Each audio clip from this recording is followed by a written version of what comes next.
y vamos a resultar trabajando como médico general, pues como médicos generales en un ámbito de urgencia y pues a veces tenemos que ver pacientes adultos y pacientes niños. Entonces, bueno, para empezar, acá. Entonces, el escroto agudo es ese conjunto de patologías que pueden causar dolor escrotal que empieza de un momento a otro, asociado o no a edema y eritema. Entonces, de toda esta patología del escroto agudo, la más importante es la torsión testicular. Y esta se da cuando hay una torsión del testículo en su eje longitudinal y se comprimen todas las estructuras vasculares en él. Eso lo que causa es isquemia, eso es falta de irrigación, edema y posterior necrosis. No es la causa más común, pero sí es la causa más importante que debemos descartar en todos los pacientes masculinos porque es la que tiene más complicaciones a largo y a corto plazo. La complicación más obvia es que se pierda el testículo y pues afortunadamente cuando tenemos órganos que son, eh, que son pares, uno puede suplir la función del otro, pero pues digamos que emocionalmente los pacientes que han sido llevados a orquidopexias tienen muchos como cambios en su forma de percibirse y en como toda esta parte psiquiátrica del contexto de no tener una parte del cuerpo. Em, entonces, no es la más común es la torsión de las apéndices eh, y pues es una enfermedad bimodal, se puede dar tanto en el periodo neonatal y también se puede dar en el periodo de la adolescencia. Como les decía, no es la más común es la de la torsión de las apéndices testiculares. También hay la orquiepidemitis o la epidemitis, que son esas infecciones, y otras como el trauma, como cáncer, como vasculitis por IgA o la idiopática. Y como les mencionaba, esta patología es muy más prevalente en niños pequeños de 1 a 17 años, la incidencia es como de 5,9 por 100.000 hombres y más de 18 años ya la incidencia va bajando. Es muy raro que esta enfermedad se dé en pacientes mayores de 25 años. Esta sí es la causa más frecuente de isquemia testicular irreversible y tenemos una ventana más o menos de 6 horas para hacer el diagnóstico y para mandar al paciente a una exploración testicular. Más o menos después de las 6 horas, como a las 6 a las 12 horas, tenemos una probabilidad del 25 al 50% de que se pueda preservar el testículo. Si hacemos el diagnóstico y se hace el manejo antes de las 6 horas, se puede preservar el testículo como en más de un 90-95%. Entonces, por eso es que el diagnóstico debe ser tan rápido. Lo que les contaba anteriormente, que hay dos picos en el periodo perinatal y en los primeros grupos de edad de la adolescencia. En cuanto a la anatomía, entonces, los testículos son estos órganos ovoides que se encuentran debajo del pene y debajo de la sínfisis del pubis, que tienen dos caras, una medial y una lateral, un polo superior y un polo inferior. Asociado al testículo está el epidimo, que es como la primera parte del conducto que va a llevar el esperma desde los testículos a, pues hasta su salida por la uretra. Y se encuentra sobre el borde posterior del testículo.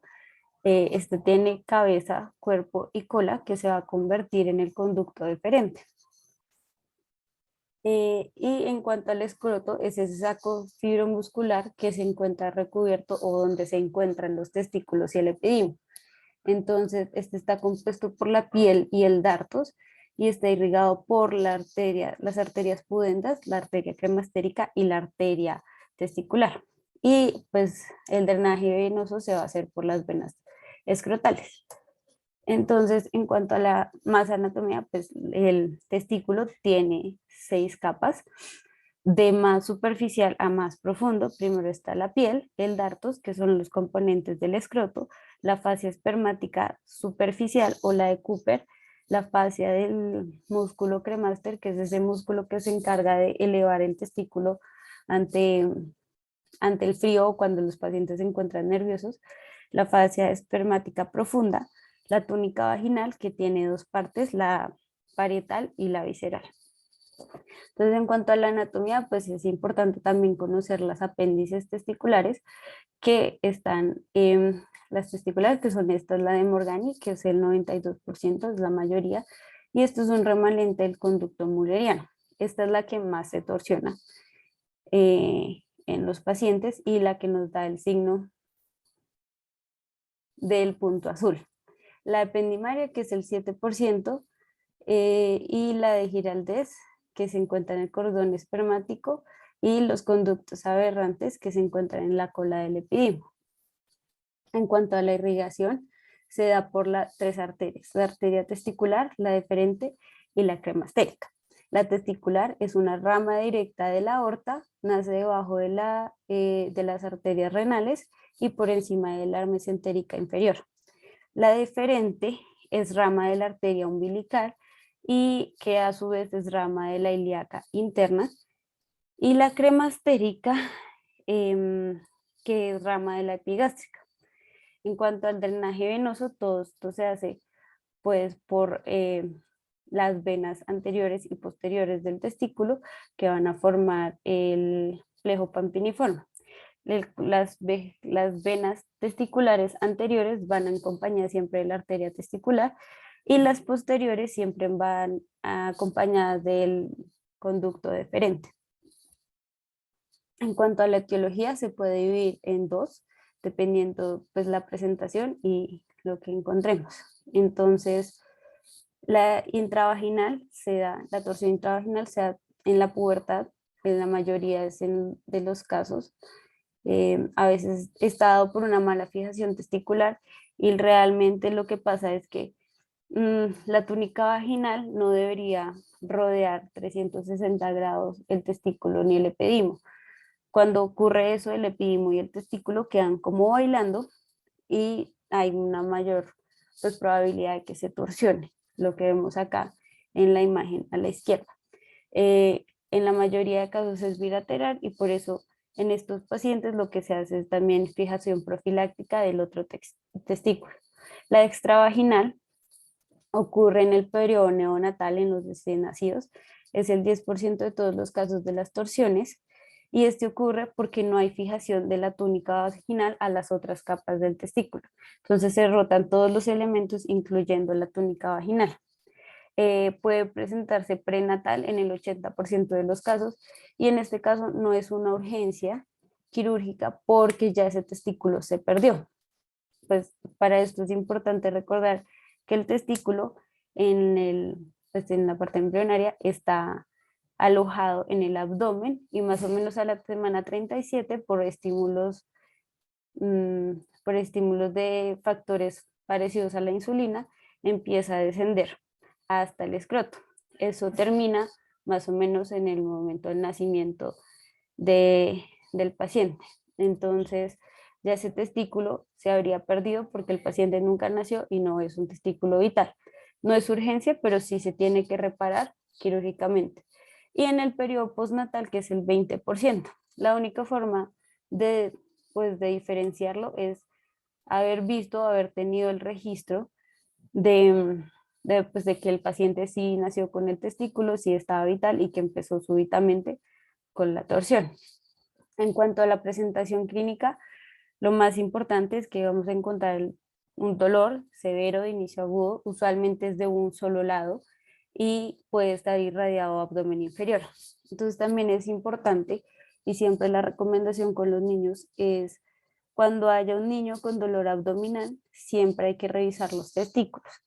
¿Por qué? Porque a veces los niños por pena o por miedo a que les revisen, pues no cuentan exactamente bien el cuadro y esto puede atrasar el diagnóstico.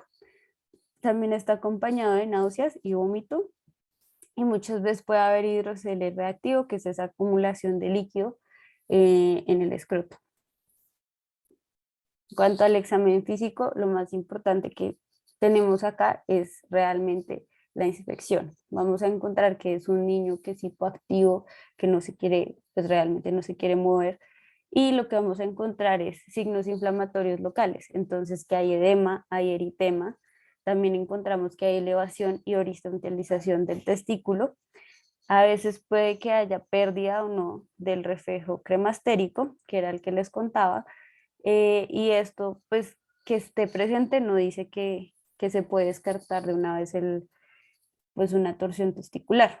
Entonces, también encontramos varios signos que nos pueden ir guiando como hacia el diagnóstico. El signo de Gouverneur, que es básicamente un testículo indurado horizontalizado, y el signo de Pren, que es positivo cuando tenemos una orquiepidemitis. Este signo básicamente es que con la elevación del testículo el dolor mejora. Generalmente no es positivo en los pacientes con torsión testicular porque a la movilización en los pacientes con torsión testicular les va a doler mucho y pues no es la idea. Bueno, en cuanto al diagnóstico, realmente en la torsión testicular lo más importante es la clínica. Entonces tenemos acá a la derecha esta tabla donde nos muestra el score de twist que evalúa ciertos parámetros y le da cierto puntaje. Entonces está el edema, la induración, la horizontalización, las náuseas y la ausencia del reflejo cremastérico. Entonces acá es importante notar que, digamos, el diagnóstico en su mayoría se puede hacer con esta escala, todo es clínico, no necesitamos nada de paraclínicos, no necesitamos nada de imágenes, porque este score lo que hacen es clasificarnos a los pacientes en lo que le tenemos que hacer. Si el score es de 0 a 2, el paciente pues se puede descartar que sea una torsión testicular en su mayoría. Si el score es de 3 a 5, podemos mandar al paciente una ecografía porque no está tan claro el diagnóstico.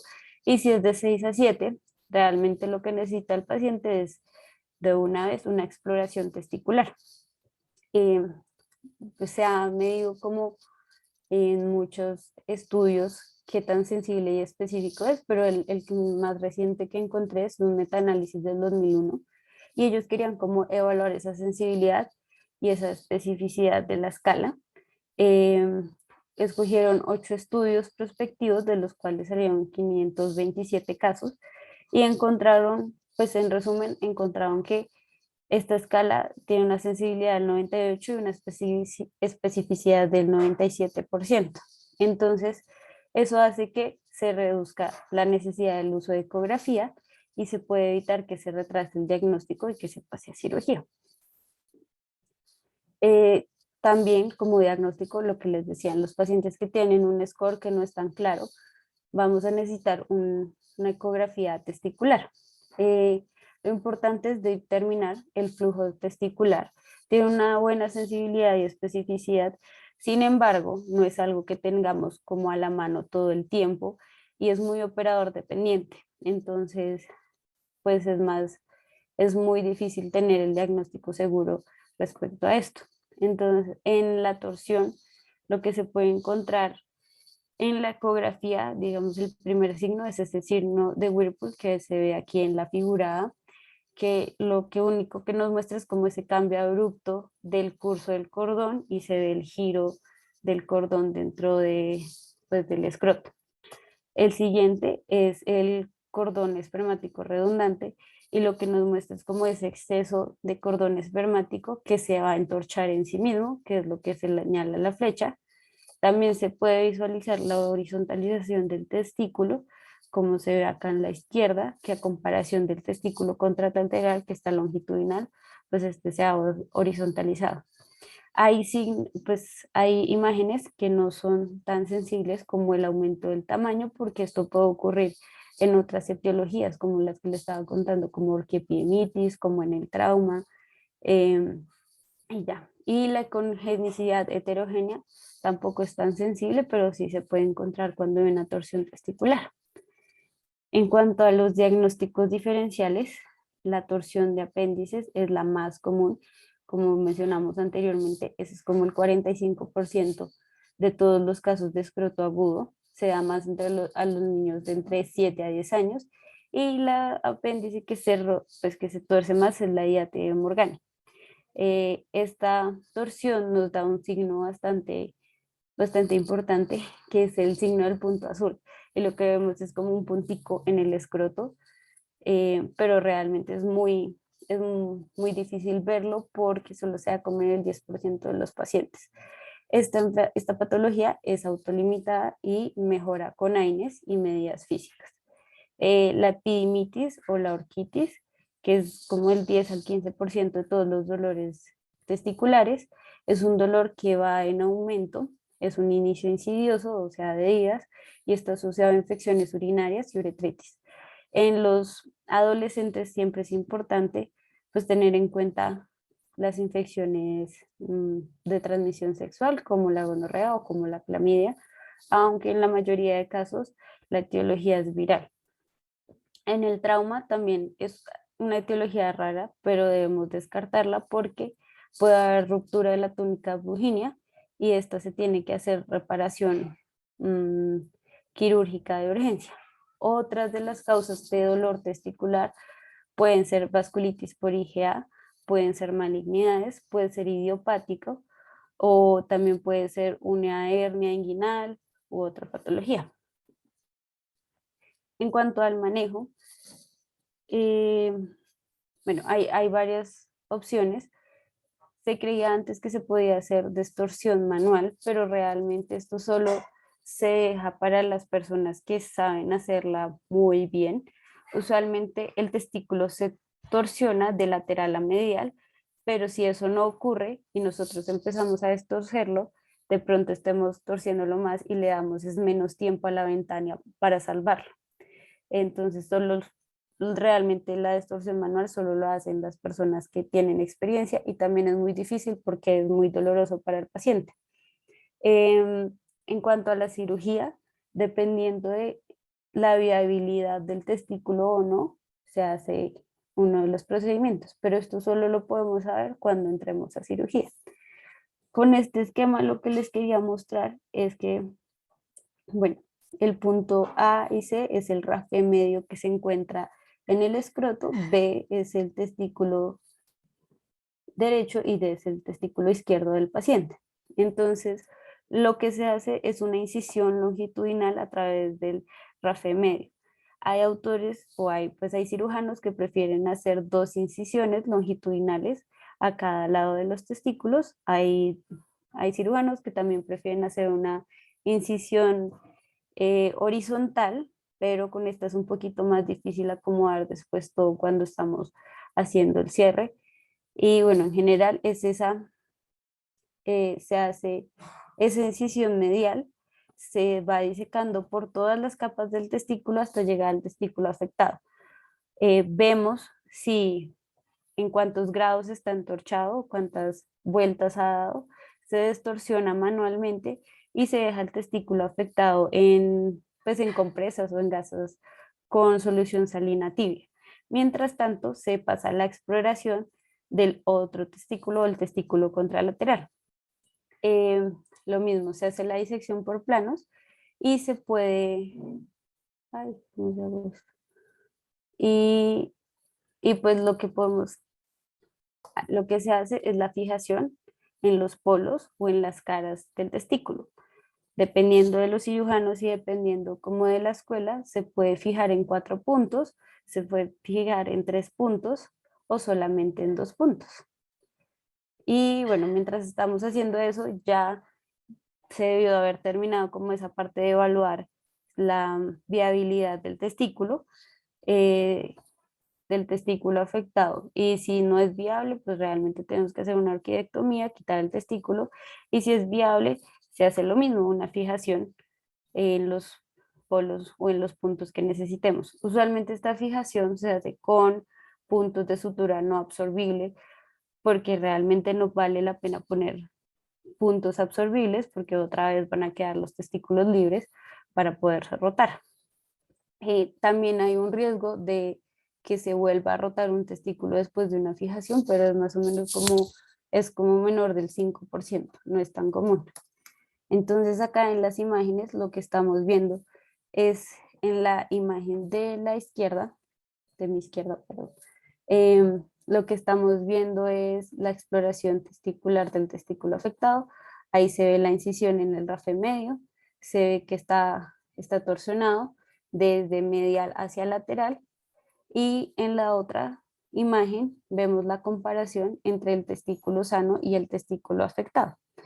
Como pueden ver, pues el testículo afectado ya está necrótico, el tejido se ve feo, se ve perdido más o menos, y ahí es donde evaluamos pues si se deja o no. Antes había como, pues no sé, como, sí, como esa pelea, si se hacía una fijación profiláctica del testículo contralateral, pero realmente eso ya no es como, no es como pelea ni nada por el estilo, sino que ya es una medida que siempre se hace con todos los pacientes, porque puede haber un chance hasta del 90% que el otro testículo también se tuerza. Ay, no se le olvidó. Bueno, este era un video de, de la orquidopexia, no sé si están viendo acá.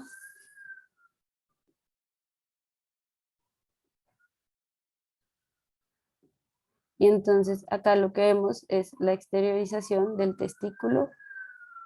Estamos viendo la disección por capas. Bien, sí, en la disección por capas. Mientras dejamos el testículo reposar para evaluar la viabilidad, se sigue con el testículo contralateral, también se hace la misma disección por capas. Lo que les quería mostrar más o menos es acá.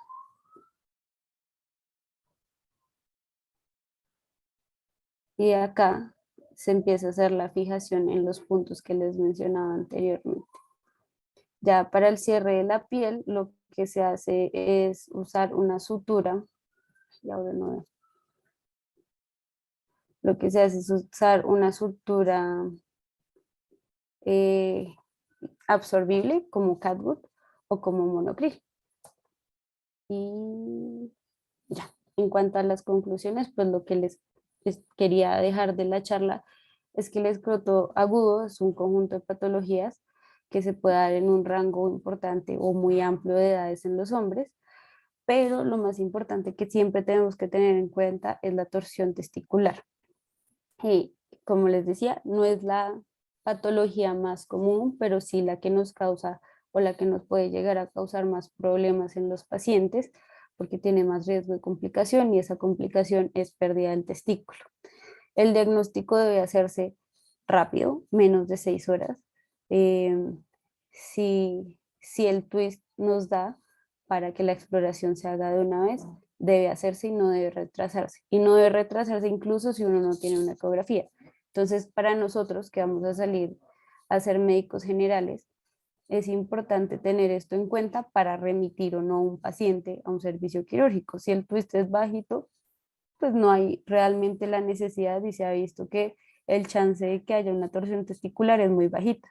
Pero si el twist es alto o si necesitamos una ecografía, lo más importante es remitir al paciente de forma rápida. Em, También es importante darle como ese manejo de dolor a los pacientes porque pues es una patología bastante dolorosa y también se deben de dar como las otras medidas de soporte que son hidratación y ya. Lo que les contaba de la atrofia testicular no solo trae como consecuencias pues en la parte de fertilidad, sino que para los niños y en especial para los adolescentes que están creciendo, que están conociendo su cuerpo, perder un testículo es algo bastante traumático y que puede hacerlos como cambiar su perspectiva de masculinidad. Entonces es algo muy cultural, pero igualmente es algo importante que tengamos en cuenta. Y por último, lo más importante, pues una de las cosas que también me pareció muy importante recalcar es que siempre hay que ser muy honesto con el paciente y con el familiar. Acá lamentablemente los niños llegan después de la ventana porque no les gusta consultar por esos dolores, les da pena y pues uno como médico siempre tiene que pues decirles la verdad y ser muy verídico con los pacientes. Cuando llegan fuera de ventana, siempre es importante tomarse el tiempo de explicarle al paciente y a los familiares que puede que pues pierda el testículo.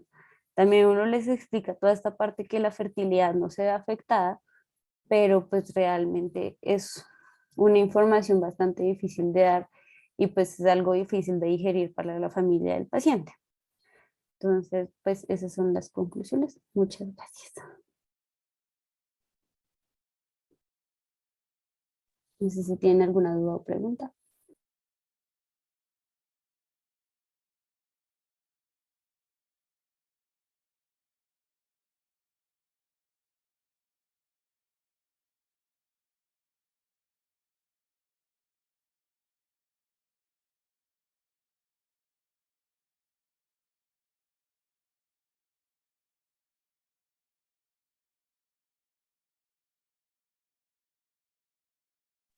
Bueno, muchas gracias a todos. Espero que les vaya muy bien. Si tienen alguna duda o pregunta de cirugía pediátrica, me pueden contar. Y ya.